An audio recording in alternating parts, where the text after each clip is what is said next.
In the first phase of preschool, P1 and P2, we help and guide the children to have confidence in themselves. This helps them to discover their own personality, working on an open mind, critical thinking, and to make their own decisions. From P1 and P2, the students are learning in an environment that feels comfortable and familiar to them, making them feel secure, safe, and able to learn and develop. All activities are completed independently, using their own initiative, as they've learnt daily routines. Look at the paper! And the last girl. Thank you, girl. This is not only true within the classroom, but also within their own personal care routines, such as eating in the dining room, personal hygiene, and organising themselves for nap time. This independence increases their level of autonomy, allowing them to develop and continue to learn.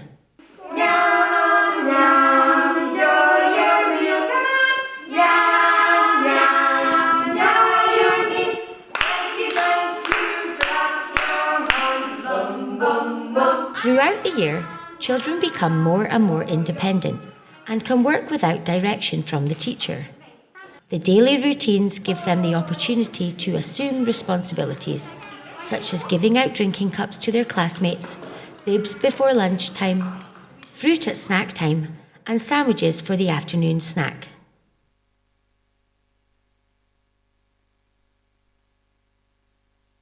They are able to reorganise their own materials, as well as their peers, and they can also move freely and independently around the different areas of the school. In P2, they are even more independent and face more personal challenges, such as going to the toilet without support and self-control. Once we have finished in the morning routines, we do the first learning activity of the day, circle time.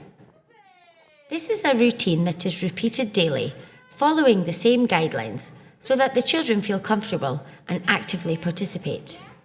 Circle time helps them to recognise their classmates, to respect turns, and to work on active listening in English, amongst other things. Thus, the little ones sit in front of the teacher in a semicircle and begin saying good morning to their classmates and teachers through a song. Next, each child sticks their photograph to the drawing on the wall, and they stick the photos of the children who have not attended class to the house drawing. They also sing a song related to space and time, to the weather, and work on its main elements. In this way, they are becoming more aware of the time, while at the same time they are acquiring new vocabulary.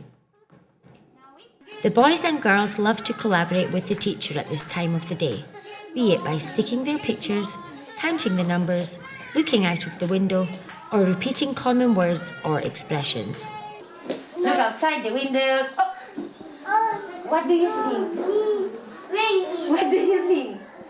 It's a sunny day?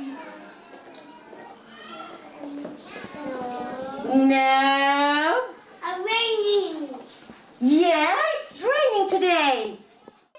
Circle time helps the children to gain knowledge of oneself and others, boost self-esteem, improve fluency, new language and vocabulary development, learn and understand the previous course habits that are now being built as a pillar in the school. Each topic is based around a storybook. The learning objectives all stem from the content of the book, meaning the learning activities all have a central theme. The activity for the day is presented during storytelling, which happens twice a week. In addition, they continue to work in an interdisciplinary way, in activities that promote experimentation, art, symbolic play, hand-eye coordination, mathematical logic, and fine motor skills.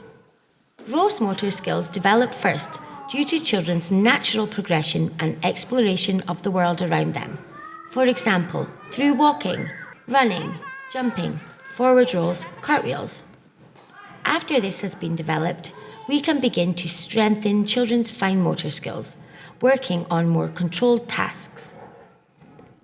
Fine motor skill tasks are part of our day-to-day activities, as they help us to make connections between our muscles and brain, such as depth perception, understanding the relationship between what I can see and how to get it.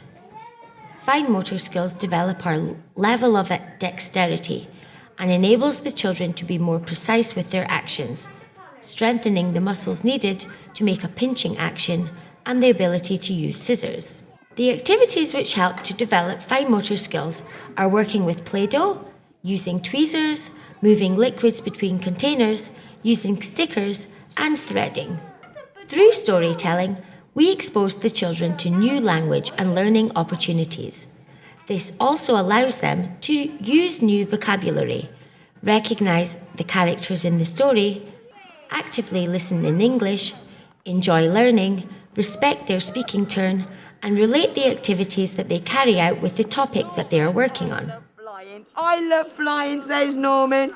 So, da-da-da-da! Woo!